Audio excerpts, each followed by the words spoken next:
The video, the audio of Tim Walz pretending to be a combat veteran, it's not slowing down, it's ramping up because there's just so much of it. The man has made a career. And remember, Democrats love their military mascots. Democrats are the anti-America party. They understand that very well. They also understand that's bad branding. Of course, their base loves that, but they can't sell themselves to older veteran union type Democrats that way. So they love their military mascots like Tim Walz, who will pretend to be something he's not. This is also from 2007. And this was early in this conflict in 2003, 2004, when my unit returned from being deployed, and part of the soldiers in the unit were combat related that were in that group that came back to the out processing station, and some were not. But we were all grouped together for that. And I think Dr. Bray brought up a good point. You don't check the box to stay as a medical hold. That's a given. And it was very difficult, even with physical injuries, to get people to do that. So that's something that we're working on here, and we brought up many times. But I think on the psychological part, and bringing up what Dr. Rosenberg was talking about, the idea of parity and where it's at, we had extensive physical screenings when we came back. What we got was a 20-minute talk from the chaplain, and they showed us the horse whisperer. That's it.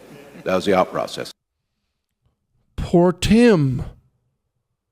That brutal, ghastly, bloody deployment he did in Italy. He wasn't given enough mental health counseling when he got back from Italy. Remember that time the pizza was kind of cold and so the cheese got rubbery, and Tim didn't like that? He struggles with nightmares from that to this day. Poor Tim and the Italian campaign. Oh, this is one of his ads from 2006. Hi, my name is Tim Walz, and I'm running for Congress here in southern Minnesota for several important reasons. But today I'd like to tell you about one issue that's very personal to me. I am a retired command sergeant major in the Minnesota National Guard. Uh-oh. And back to what we were discussing last week. How could they miss this? How could Eric Holder miss this? You would put Eric Holder in charge of the vetting because, I mean, he's a friggin' lawyer. What do lawyers know how to do? Swindle people out of money. No, I'm kidding. Lawyers know how to research. That's really what you do when you're a lawyer. You research, you read, you research, you read, and that's what Eric Holder has done. So you put Eric Holder in charge of this, hoping he'll uncover anything damaging that may come out about Walz before you pick him as VP. But like I said, to a communist like Eric Holder, to an America-hating communist like Eric Holder, the Tim Walz stuff is simply not a big deal. It's not a bother. Who cares about stolen valor if you stole the valor in a country you despise? It's not that Democrats didn't know about all this audio and video. They knew. They looked at it and thought, no big deal. I look at the Rear Admiral, Buttigieg. He's even on TV talking about it. Does Senator Vance have a point when he said that we should hear more from Governor Walz himself or even Vice President Harris to correct the record there? No, he doesn't. And the fact that a veteran wants to go out and disparage another veteran just goes against certainly. Again, I'll let him continue. This is what I mean by military mascots. I did a show one time. Chris dug it up for me. I did a show one time titled The Shield, talking about this. It's an older show. Chris will grab the date for me in a second because I forgot to write it down when he told me last week. But Democrats really love their shields. They're masters. Communists are masters at using shields like this. That's why, remember in their first time they were running against Trump, remember when they brought up the Gold Star family at the Democrat convention? This family, they just lost their son in Afghanistan. So immediately you're thinking, oh my gosh, that's wonderful. That's sad. Or, I mean, that's horrible. I'm sorry, that's wonderful. That's horrible. That's sad. My heart breaks for them. And then it turns out they're two just horrible partisans who used every minute to trash Trump. So why would you bring them up? Because knowing they're a Gold Star family gives them that shield. You can't criticize them. Remember that Greta Thunberg? I mean, not all the wires are touching with her, but remember when they rolled her out there to do all the commie green crap when she was, 15, 16 years old? Why'd they do that? Well, you can't insult a teenage girl. Well, how could you insult a teenage girl?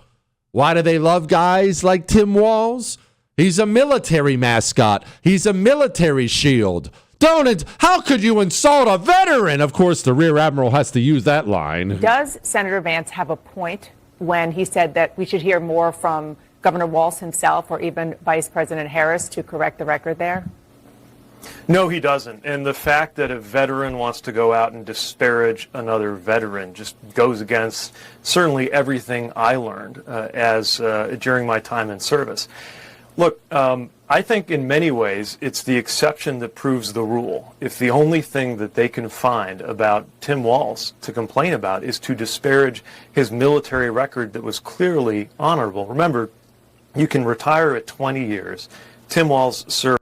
Yeah, it's bad. Oh, look, another one from Walz. He's done this, apparently, his entire career. Sometimes an everyday person comes along and helps put the impossible within our reach. The coach, who could see a championship 3 years before the big game. The teacher, who inspires generations one by one. The soldier, who served for 2 decades, but ready when they attacked. Everyday heroes. Right here in Minnesota, Tim Walz is one of those everyday people. Coach to the state champs. Teacher of the year. Command Sergeant Major. Retired. Except he wasn't Command Sergeant Major. And he was an assistant coach. Not that there's anything against assistant coach. Oh, as far as Command Sergeant Major, his former battalion commander, Lieutenant Colonel, says, quote, "I can sit in the cockpit of an airplane. It does not make me a pilot. Similarly, when the demands of service and leadership at the highest level got real, he chose another path." Ooh. How could they possibly miss it? They didn't miss it at all. They read the same thing you read. They saw the same video you saw. They heard the same audio you heard.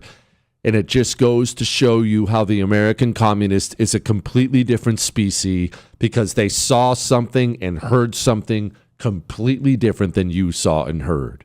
When you find out somebody lied about their service, ran out on his men before he deployed, and then based his political ad campaigns on pretending to be a veteran who needed PTSD counseling when he returned from Italy, your blood pressure goes through the roof. And both of you, with your keen understanding of how this works, especially from National Guard families, I can tell you this, having been one of those that came back, we were in support of OEF, but sitting in there with OIF veterans, when we came back, they showed us the horse whisperer and told us to be nice when we went home. And that was the extent of it. That was in 2004. Now, Poor Tim. The American communist heard that audio just now as you're throwing up in the trash can. The American communist heard that and thought, well, whatever. Who cares? And this all comes back to the why. It's not just that they hate America. It's that everything to the communist is about the revolution. There's always a higher purpose. It's why they will kill and hurt and murder en masse, because it's about the revolution. It's why they will lie without end. It's about the revolution. These things are woven into the communist because the communist has convinced himself the revolution is the highest calling, and anything done in service to the revolution is actually good. So you can lie, you can murder, you can hurt people, you can cheat, you can do whatever you have to do, because after all, it's for the revolution. Yeah, he lied about serving. Who cares? It's for the revolution, baby.